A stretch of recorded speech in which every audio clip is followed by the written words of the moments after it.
There is a question I'd like to ask you first here, in the office of His Holiness.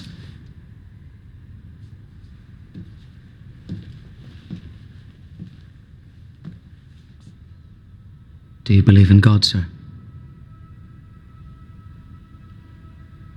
Father, I simply believe that religion... I did not ask if you believe what man says about God. I asked if you believe in God. I've devoted most of my channel to deconstructing biblical myths and Christian apologetics, but the larger question of whether or not there is a God outside of biblical tradition has rarely been discussed here. While Yahweh is undeniably a fictional character in Hebrew legend, can it be said that there is a God, some kind of God, that transcends our primitive versions of divinity? The question is an important one to me, one that I've never taken lightly. I didn't close the door on Christianity and then instantly declare myself an atheist. Rather, I continued to hold to some idea of God for years to come, weighing various God concepts including deism and pantheism. In fact, I once thought atheism was simple-minded, even pessimistic. It seemed to me a knee-jerk reaction to throw the theological baby out with the bathwater. In my mind, there had to be something behind the great mystery of existence, whether one called that God, the Great Spirit, what have you. In succumbing to alcoholism in my late 20s, the question of God's existence took center stage, becoming more important than ever. Alcoholics Anonymous practically demanded that I develop a relationship with some kind of God of my own understanding, or else I should perish. In my theological meandering, it became paramount that I latch onto something with more clarity and connection. What was God? Did I even know for sure that there was one? And if so, how could I seek him out? I share this because there are theologians and apologists who presume that we atheists have never taken these broader ideas seriously. Consider the words of theologian David Bentley Hart, author of Atheist Delusions and the Experience of God. A straw man can be a very convenient property. I can see why a plenteously contented, drowsily complacent, temperamentally incurious atheist might find it comforting, even a little luxurious, to imagine that belief in God is no more than belief in some magical invisible friend who lives beyond the clouds, or in some ghostly cosmic mechanic invoked to explain gaps in current scientific knowledge. But I also like to think that the truly reflective atheist would prefer not to win all his or her rhetorical victories against childish caricatures. I suppose the success of the books of the new atheists, which are nothing but lurchingly spasmodic assaults on whole armies of strawmen, might go some way toward proving the opposite. To begin with, I'm not even sure this is true of the new atheists. Physicist Victor Stinger was among the new atheists, and he dealt with lofty ideas of God in such works as God, the Failed Hypothesis, God and the Atom, God and the Multiverse, and Quantum Gods. Quantum Gods, in particular, considers the idea of a cosmic consciousness that pervades the universe. So, just who is attacking childish caricatures here?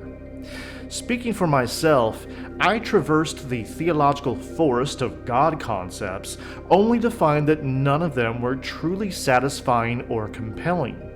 The idea of a personal God, what we might call classical theism, was among the first to go, given the pervasive suffering and cosmic indifference we observe in the world. The destruction wrought by natural disasters and disease, the heart-wrenching reality of childhood leukemia, none of this squares with an all-powerful and benevolent deity. As Carl Sagan once said, the universe seems neither benign nor hostile, merely indifferent. But this still left room for something like deism or pantheism.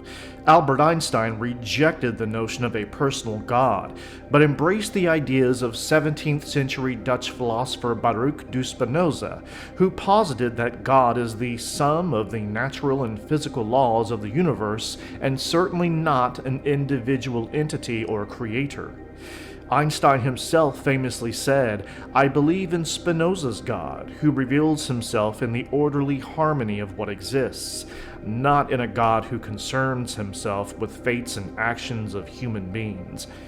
Even Carl Sagan expressed something along these lines when he stated that the idea that God is an oversized white male with a flowing beard who sits in the sky and tallies the fall of every sparrow is ludicrous. But if by God one means the set of physical laws that govern the universe, then clearly there is such a God. This God is emotionally unsatisfying. It does not make much sense to pray to the law of gravity. In addition to weighing loftier God concepts by great thinkers from over the centuries, I carefully considered the arguments posed by philosophers of religion like William Paley and William Lane Craig. Granting they ultimately aimed to defend Christianity, which for me was already on the cutting room floor, one could still distillate from their arguments a deist notion of God, a creator who set the universe in motion without interfering in any further affairs. But the fallacies of their arguments gradually became clear to me, and I ultimately realized that a creator God lacked explanatory utility. Naturalism accounts for biological and cosmic processes, and those things that remain a mystery, like the origins of life, consciousness, and whatever sparked the Big Bang, are not sufficient cause for invoking a God of the gaps. Sophisticated theologians like Paul Tillich and David Bentley Hart, quoted earlier, define God as the ground of being, the unconditioned and transcendent source of all contingent things. But if nature or the universe is a self-sustaining autonomous reality, then no underlying source is required. Aside from postulating a transcendent being, what evidence, what knowledge or discoveries have led them to this conclusion? Such metaphysical claims are ultimately unknowable and unfalsifiable, and one wonders if they're designed for that purpose, to place God in an epistemic safe zone where he can neither be proved nor disproved. Carl Sagan once used the analogy of an invisible and undetectable dragon in his garage, completely immune to falsification.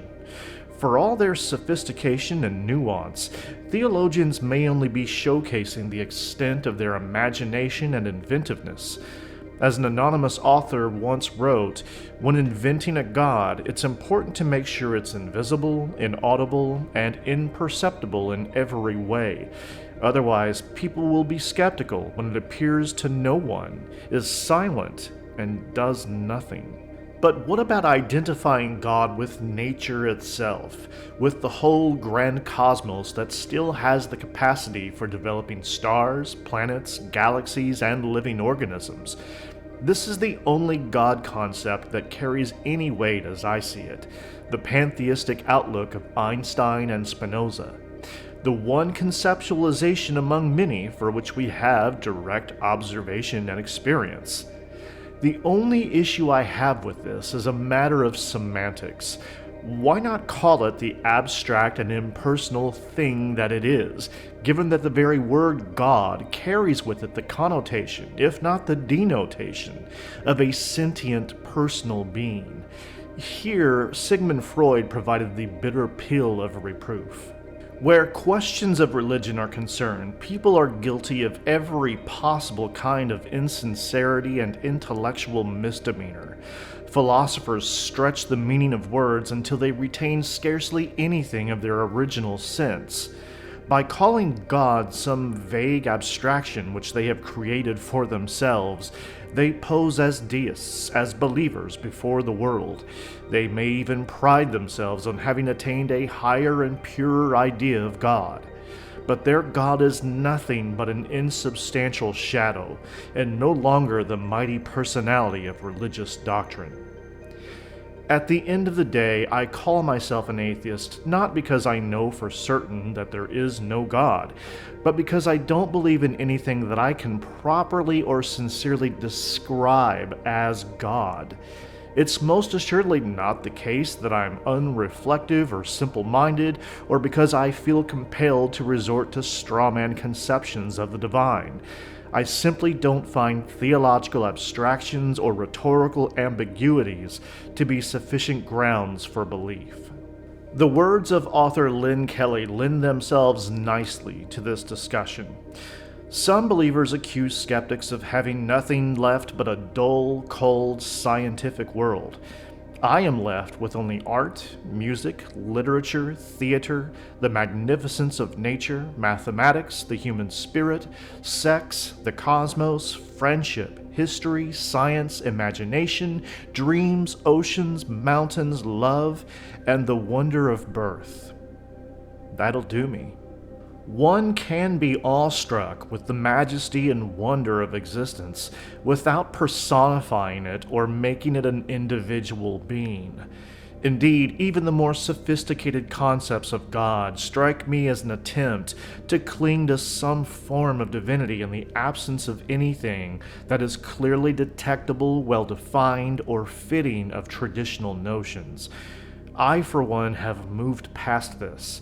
Not because I haven't thought about it, but because I have thought about it, and I no longer need to redefine the word God in order to keep it relevant. I've been able to let it go.